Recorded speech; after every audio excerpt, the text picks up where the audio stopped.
Jerry Ferguson is retired after serving 24 years in the U.S. Navy. He is a single dad to two beautiful daughters, ages 13 and 17. Ferguson is currently teaching 8th grade science, but hopes to get other teaching certifications. His life adventures have not always been easy, but without a doubt, they have always been worth it. Hey guys, welcome back. I'm Allison, and today I'm here with Jerry Ferguson. He is a retired Navy vet and dad of two daughters. Jerry? Hi, how are you? So you want to tell us a little bit about your military experience and raising kids? Sure. Well, I was in the Navy for 24 years and wasn't planning on getting a divorce per se, but it happened. And at the end of the day, I ended with custody of both girls. In the beginning, though, we was week to week, and it was hard on the girls and myself. It was painful, to be honest with you. When my ex would have the girls, I would actually go see them the week I wasn't supposed to have them for lunch or go to their little play things at school because they was little kids. You know, they had sunrise in the morning, little sing songs they would sing and things like that. So I still try to make a big effort to see them during the week that I did not have them. So it was good. Um, So it's rare that dads end up with custody of the kids, especially two daughters, through a divorce. So how did you come into having, being given custody by the courts? well, I'm a very dependable dad. I am there, games, dances, breakfasts, dinners. I was like the parent of like a mom almost. I was there all the time. And so I made it very clear that I was going to be there no matter what. And even when my ex wanted to move, the judge told her that if you move, he gets full custody. And then she didn't go. But then, because in the military, or what I did for the Navy recruiting, normally it's a 3 or 4 year billet where you move somewhere else after 3 or 4 years. But I got my command to keep me there till I retired for 9 years. And that was a good thing for the judge.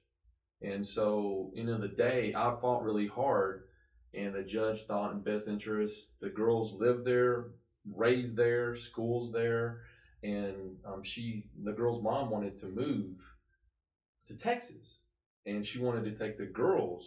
And we talked back and forth, mediation and other stuff. End of the day, the judge knew I was going to stay there. So he says, and some other stuff went down, but bottom line, I ended up with the girls full time now for about 6 years now, roughly 6 years. So you were there, you showed up, you were able to provide stability for the girls. Being in the military, 24 years, raising kids. How old are your kids? 17 and 13. 17 and 13. What is the biggest challenge that you've had to overcome? Your biggest obstacle that you've had to overcome? Well, recruiting is not a 7 hour job, it's not an 8 hour job. It's a 24-hour, 7 days a week job. And as a dad, I had to juggle daycare, picking them up, doing my job, because I covered 6 counties, which was about 20,000 square miles. So I drove about 3,000 miles a month, every month. Now, I don't get, I mean, like, if you're a banker, you're going to be off holidays and you're working 8 to 5 job, different things like that. As a recruiter, you could call me at midnight. Hey, well, matter of fact, example, I had a kid in my program waiting to go to boot camp. He calls me at 3 a.m. Hey, Petty Officer Ferguson, I'm in trouble. We're stuck at the river. And I said, what you been doing? I'll just tell you when you get here. Or can you come get us, actually?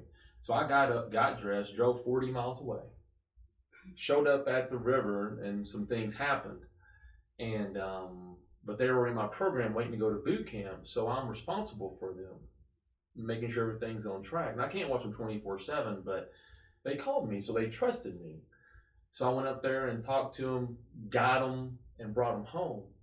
Now the next day, they didn't like what I had to say, but it's where you're on the job 24/7, and it's tough because, for instance, my girls get out of daycare. I had to go pick them up after school, and I couldn't. I had to work.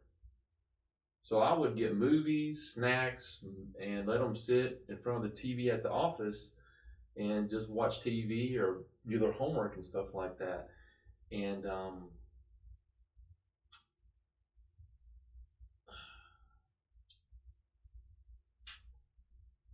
some days I felt really bad. Some days it'd be 10 o'clock, 11. I'd have to wake them up and go home. I felt bad. But I had a job to do. And at least I wasn't on a ship. Because ship life would have been way hard. She would have got full custody and it would have been terrible for me. But I'd pick them up, carry them to the car, truck, whatever, and we'd go home and start all over again the next day.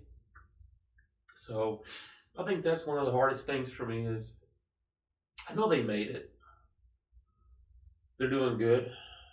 Um, I would do it again. But sacrifices is part of it. Being a single dad, man, they understood. They were, I think, for the most part, encouraging to me for what I was doing and proud of what I did. But me, some days I just didn't feel great because what I had to put them through to make it work. But it did. So, anyway, well, I think sometimes as parents, we all have days when we feel like we failed or aren't doing good enough. But from what I understand, you've done a great job with these girls. You've raised them as a single dad. The judge saw you fit as having custody.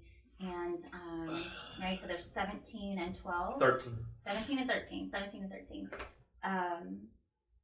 How are they doing in school? How now? Do you have extra time to spend with them? I know you're retired Navy. What does that look like? What does your home life look like now? Home life is way better now. Oh my gosh.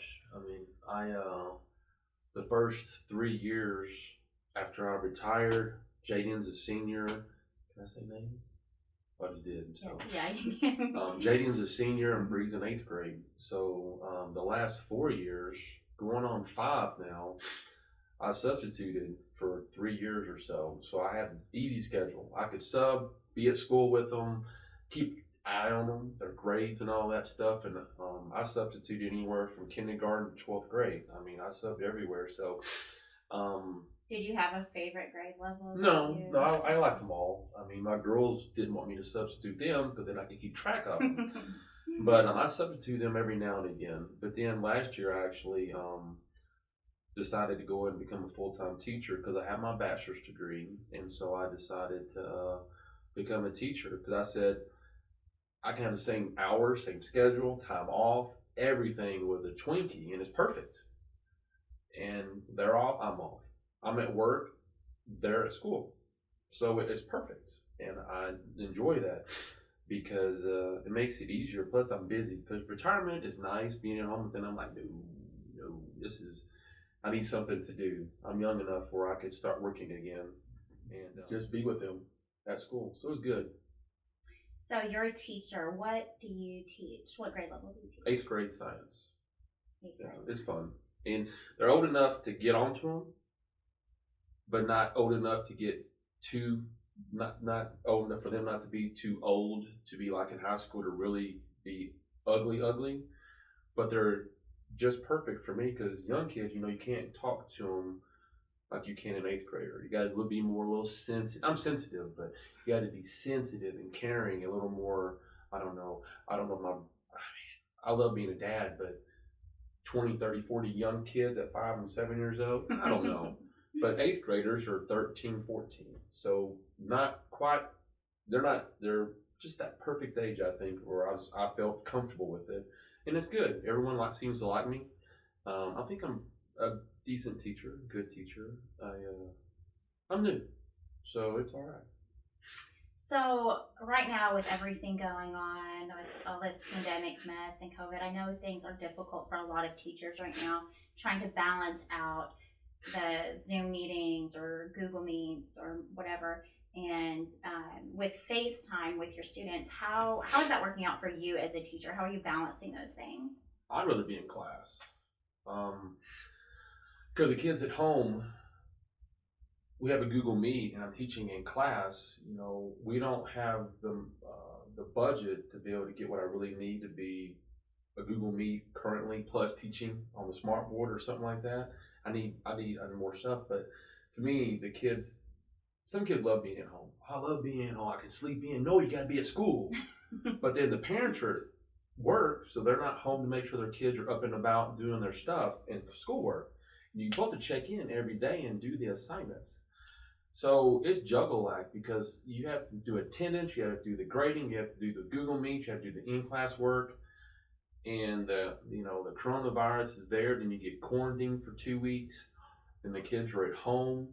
It's tough on the kids too, though, because even though the ones who want to learn, who want to be in school, they do better at home. But the kids who are already kind of like borderline, like gray area, where I don't like school, Not really sure what they want to do or if they then have a plan. well, if they just don't like school, at home is a crutch because they can get away with more, and they're not held as accountable they are if they're at school. Because, well, I had this or that at home. Then you got to say, okay, you got more time. But in school, you have a deadline because you're in class. You can say it's due by the end of the period. At home, you really can't say that because you don't know what's going on per se. You can still hold some things accountable, but to me, and I understand safety all day long, but there's all these safety precautions in place to help everybody, and some help more than others.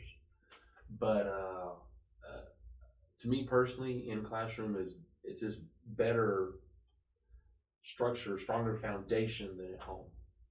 What about benefits? Are there any benefits that you see to the like hybrid teaching plan? Are there things that you see that are good that are coming out of this whole experience? I can say the one good thing about all of this is we're learning new technology we haven't learned before. And even as me, I'm learning Google Meet, I'm learning Google Slides, I'm learning all of these different forums where you can do stuff in. Now it's still difficult for me being a newbie, but I'm learning. So that in itself, to me, is a good thing for a teacher because you want to have the best tools to teach your kids, and this helps a lot. I agree with that. I think that kids nowadays know a lot more about technology than we as parents do, even. I know I've learned a lot from my children. And then a few years ago, I was able to get my now 93-year-old grandmother on Facebook. And so that's exciting to be able to keep up with her on that. So, retired military vet or Navy vet, 24 years doing that. Congratulations and thank you for your service. Eighth grade science teacher now. So, where do you see yourself 5 years, 10 years down the road? Your kids are growing up. Jaden, 17, so maybe going away to college. What are your plans? What are your thoughts with your kids growing up and getting older and moving out? Well, depending on things, Bree, my youngest, start 8th grade right now, so I got at least 4 years there. Because I told her once we start, we'll let you finish where you are. I'd rather go to Texas or move to Arkansas, personally. But due to circumstances there, excuse me, that's something I made to him a promise. I'm going to keep it. But just be there for my kids. I jokingly sometimes say I'm going to move to Mexico because retirement, I can just move there and live on the beach and drink pina coladas, but or Corona, whatever you want to do. But I'll have to wait and see because my plan is to teach max probably 5 to 7 years and call it a day, and then just enjoy my retirement all the way around. Well, and we'll see what happens. It could change in a heartbeat, but the plan is to teach till at least the kids get out of school, not college, school, and I might do one more, but 5 to 7 years max. I think max for me to teach school, and then see what happens from there. So for that 5 to 7 years, do you think you'll stick with the science teaching, or Like, how do you feel about that? How do you feel? I know you kind of just fell into that subject, but is there somewhere Social else you'd like to? studies, history, geography, stuff like that. I think either science or social studies, one of the two, because I'm going to take both tests. Actually, they say once you get your certification, you can test another subject matter and you pass automatically. It goes on your certificate, and now you can teach that. And so I thought about other subject matters I'd like to teach, and I like geography, social studies, different things like that, history, different things. So we'll see. That's what I'm thinking about. Very cool. Okay, so all of that said, do you have any good stories that you want to share with us? Can be military, could be kids, family. Any good fun stories you want to share? Gosh, you should have told me that before I came on. That'd have been good to know. I told my story a while ago. Everyone has good stories. I told my story a while ago about the girls. Well, a good story is after things happen, let's say, just one day or a week out, I told the girl, let's go to Disney World. Mm. So we actually I got tickets. I bought them. I got them through the base, the program they have for discounted tickets. And we went for a week. And the look on the girls' faces, I mean, Mickey Mouse, Minnie, and all of them down at Disney World, it was awesome. It was just a relief getting away from the everyday things you go through, just a week of peace and happiness. And we had a great time. And then we went on a cruise together. We had a blast, which I've never been on a cruise. So for now I have. And I recommend it. Wow. They have stuff for kids. They have stuff for adults. They have stuff for both of you. It's a blast. Of course, right now the cruise lines are closed. But once they open back up, I would love to go on another cruise again because it's self-contained and it's just awesome. As long as everything's open, you can't beat a cruise. So I recommend that, and I would like to do it again. That was fun, actually. It was. I went on my first cruise a couple years ago. I actually took my youngest son, and I was terrified when we went to I don't know what you call it when you pull out, deport. Right? Deport, yeah, leaving where we were. Departing. Bye-bye. Yes, departing. So we were departing, and they sounded the horns, and I jumped, and it scared me. I was so nervous about being out on the boat in the middle of the ocean. But as soon as you leave on the cruise, though, they have a party on the main deck. What's it called? What deck is that called? They had a big old party, a shindig, where the people start going by. They do, and it was cool. So it was neat. That gets you loosened up a little bit. It was cool. It was a lot of fun. I think the worst part for me was coming back. I don't know if you know this or not, but a lot of people get the seasickness, but there's also a thing called land sickness for when you return from a cruise. And so I was sick for a good 2 weeks, and the world was spinning, and I just get nauseated. It was horrible. They don't have anything. So you was gone for a week. I was gone for a week. But you come back, you're sick for 2 weeks. Sick for 2. Closed my eyes, and it just felt like everything was spinning around me. And because it's land sickness, you're not really moving. There wasn't any way for the doctors to be able to treat it. So I definitely want to go on another cruise. I just don't want to feel that land sickness. No, I wouldn't either. Oh my gosh. Okay. All right. Well, thank you, Jerry, so much for being with us today. Hope you have a wonderful rest of the school year, and hopefully things will run more smoothly and we can get kids back in the classroom sooner than later. I agree. Thank you guys for joining us, and we hope to see you on the next show.